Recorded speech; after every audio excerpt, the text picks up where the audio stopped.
चालू आहे आणि त्याची माहिती हळूहळू अमेरिकेत प्रकट होत गेली 2005 2010.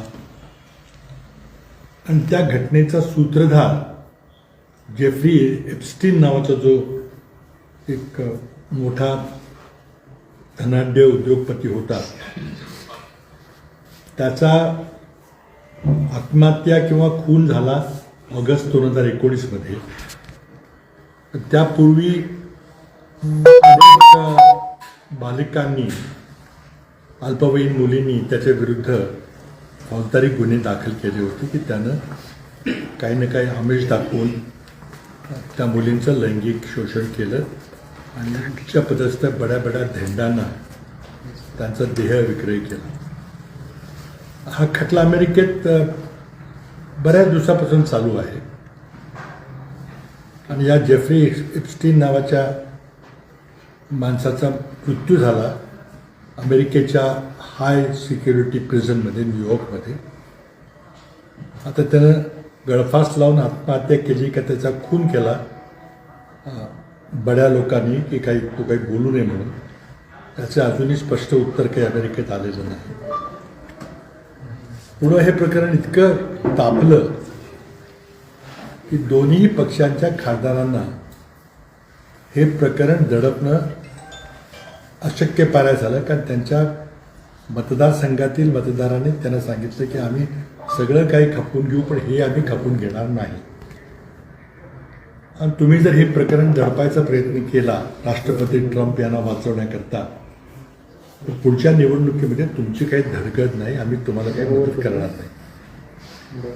आणि अशा प्रकारचं वातावरण अमेरिकेत झाल्यामुळं दोन्ही पक्षाच्या खासदारांना नाईलाजाने संबंधितली सगळी कागदपत्र, सगळे फोटो, सगळे व्हिडिओ जे त्यांनी गुप्तपणे आपल्या गिरायकांचे फोटो मुलींच्या बरोबरचे काढले होते, ही सगळी माहिती त्याला संयुक्तपणे एप्स्टीन फाईल्स असं म्हटलं गेलेलं आहे.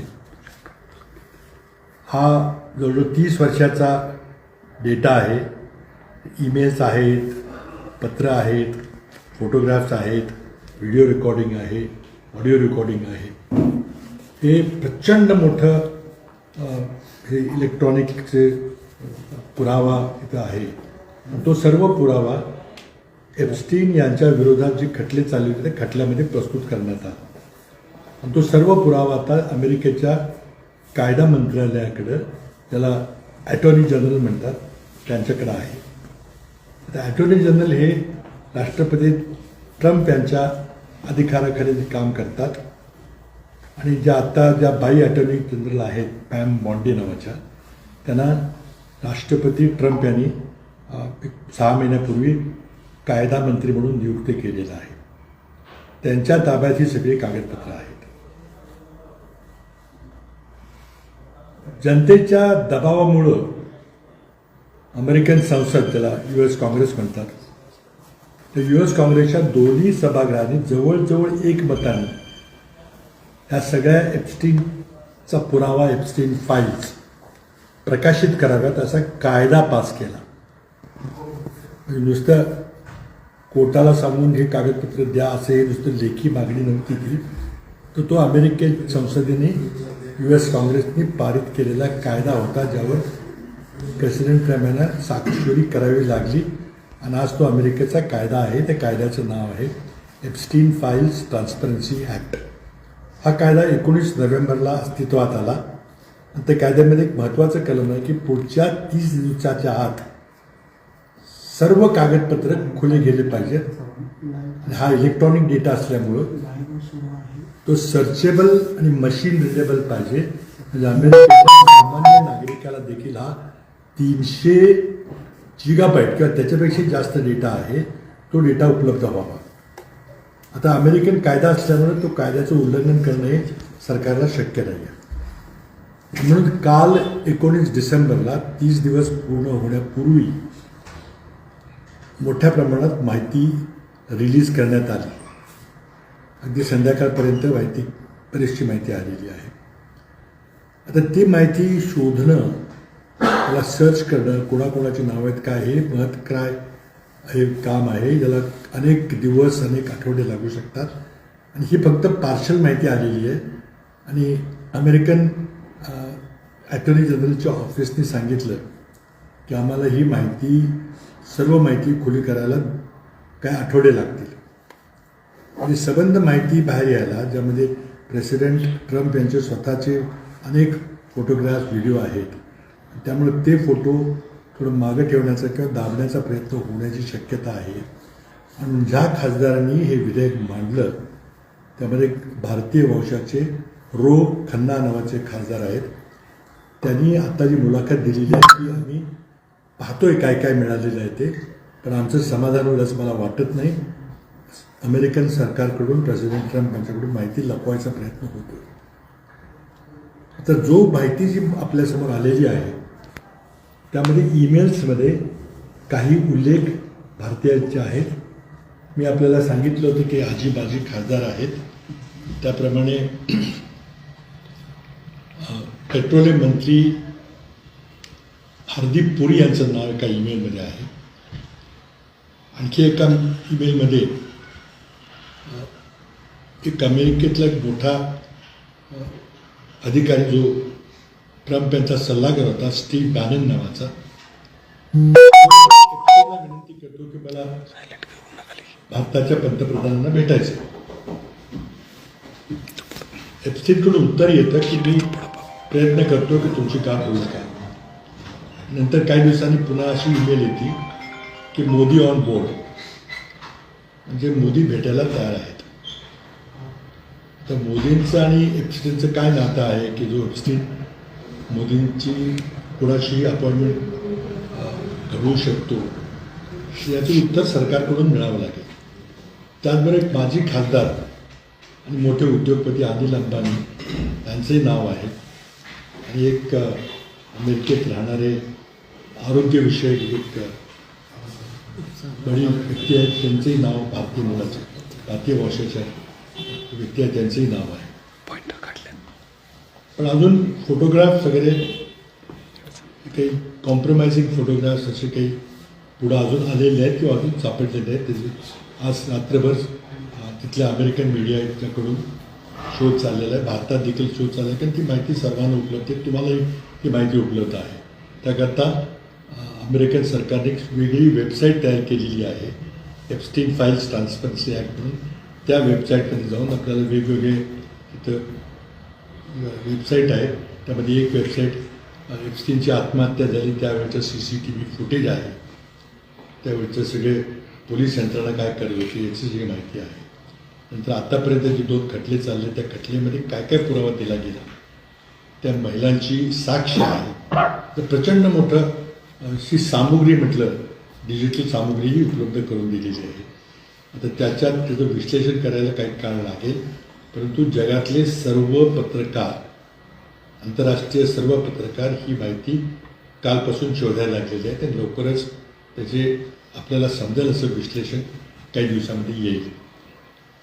मी 1 तारखेला मुद्दा मांडला होता, ती एवढंच मांडलं होती, मला जी माहिती होती अमेरिकन मीडिया वाचून, मी काही अमेरिकेतली आणि इंग्लंडमधली वर्तमानपत्र रोज पाहतो, त्यातून जी काही चर्चा चालली होती त्यातून काहीतरी बडं प्रकरण अमेरिकेत गाजते याची मला जाणीव झाली, ज्याची बहुतेक आपल्याकडे कोणाला माहिती नव्हती. म्हणून मी 1 डिसेंबरला आपल्याशी संवाद साधताना असं म्हटलं होतं की हे जर प्रकरण खुलं झालं तर त्याचे भारताच्या राजकारणावर परिणाम होतील का, असा मी प्रश्न विचारला होता. कारण मला शंका आहे की त्याचे होतील असं मला वाटतं. आणि जर ती जी नावं त्यावेळेला जी होती पण काही स्पष्ट पुरावा नव्हता, म्हणजे कधी कोणाची नाव घेतलं नव्हतं, पहिल्यांदा काही नावं घेतली कारण ते पुरावे सुट आलेले आहेत. पण त्यामध्ये बडी व्यक्ती असण्याची शक्यता आहे आणि भारताच्या राजकारणावर त्याचा आमूलाग्र परिणाम होईल अशी मला शंका वाटते. अशी मी शंका आपल्यासमोर बोलून दाखवली होती, त्याची खूप चर्चा झाली, देशभर ते विधान गाजलं. त्यामध्ये मी एक सूचित केलं होतं की बहुतेक सरकारमध्ये मोठ्या पदावर सुद्धा बदल होऊ शकते. ते बदल झाले तर मग काय होऊ शकेल याबद्दल मी एक विश्लेषण प्रस्तुत केलं होतं. त्यामुळे मला वाटतं की एप्स्टीन फाईल्स ट्रान्सपरन्सी ॲक्ट अनुसार माहिती पुढे आलेली आहे. जी भीती होती की आमची काही उच्चपदस्थ भारतीय असतील ती खरी निघायला लागलेली आहे. पण अजूनही ठोस पुरावा ज्याच्या आधारे ते कारवाई करता येईल. कारण जर बाल लैंगिक शोषण झालेलं आहे अमेरिकन नागरिकांचं असं जर सिद्ध झालं किंवा तो जर पुरावा आला समोर आला तर तो अमेरिकेत गुन्हा घडतो, त्याची कडक शिक्षा आहे. आणि तो भारतीय दंड संविधानाप्रमाणे एखाद्या भारतीय नागरिकानं कुठेही जगात काही गुन्हा केला असेल त्याला तिथे भारतात देखील शिक्षा होते, अशी कायद्याची तरतूद आहे. त्यामुळे प्रकरण हे फार गंभीर आहे. आणि ही जे पुरावे सापडले ते अर्थात ज्याच्याबद्दलचे पुरावे सापडतील तो नाहीच म्हणणार आहे की माझा काही संबंध नाही, कुठेतरी मॉर्फ केलेला आहे किंवा व्हिडिओ चित्रण बदललेलं असं काहीतरी पुरावा येईल. पण तो मग शेवटी जनतेच्या न्यायालयात ते सगळं खुलं होईल. आणि आपण अशा व्यक्तींच्यावर सरकार चालवण्याची सूत्र ठेवायची का नाही हे शेवटी ज्यांनी त्यांना तिथे नेमलेलं आहे त्यांना विचार करावा लागेल. भारताच्या जनतेला देखील विचार करावा लागेल.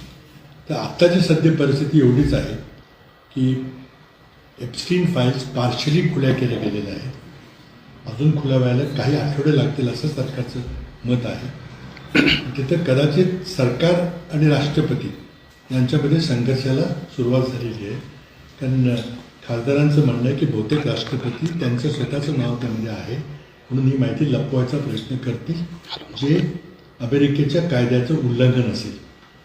आता हा मोठा संघर्ष होणार आहे आणि ते आपण आता बघत बसलं पाहिजे. पण एवढंच आहे की काही नावं भारतातली कुठंतरी आलेली आहेत. मी काही ईमेल पाहिलेले आहेत त्याची माहिती आता आपल्या मीडियामध्ये सुद्धा याची खूप चर्चा होईल, विश्लेषण चांगलं होईल. एवढंच आजची माहिती आहे. आणखी काय आपल्याला विचारायचं असतं आतापर्यंत किती कागदपत्र बाबा आता एक्झॅक्टली किती आले माहिती नाही, पण एकूण 300 GB डेटा आहे. म्हणजे लक्षावधी ईमेल्स आणि फोटोग्राफ्स असतील, व्हिडिओ होते. 95,000 फोटोग्राफ्स गेल्या आठवड्यात रिलीज झाले होते. आता त्याचं काय संदर्भ आहे, एकमेकाची कशी गुंतागुंत हे शोधणं, ही शोधपत्रिका द्यायचं काम. एकदम एखादं नाव येतं आणि ते कुठून आलं, त्याचा काय संदर्भ आहे. जसं स्टीव्ह बॅनन नावाचा जो राष्ट्रपती ट्रम्पचा सल्लागार होता तो विनंती करतो की मला भारताच्या पंतप्रधानांशी भेटायचं आहे. एप्स्टीनला विनंती करतो. एप्स्टीन त्याला म्हणतो की ठीक आहे मी प्रयत्न करतो. आणि काही दिवसानंतर सांगतो की मोदी इज ऑन बोर्ड, म्हणजे मोदी तयार आहेत असं ते एक ईमेल आहे. प्रश्न असा आहे की त्याच्यात मोदीचे संबंध कसे काय आले, अनेक प्रश्न उद्भवतील आपल्याला.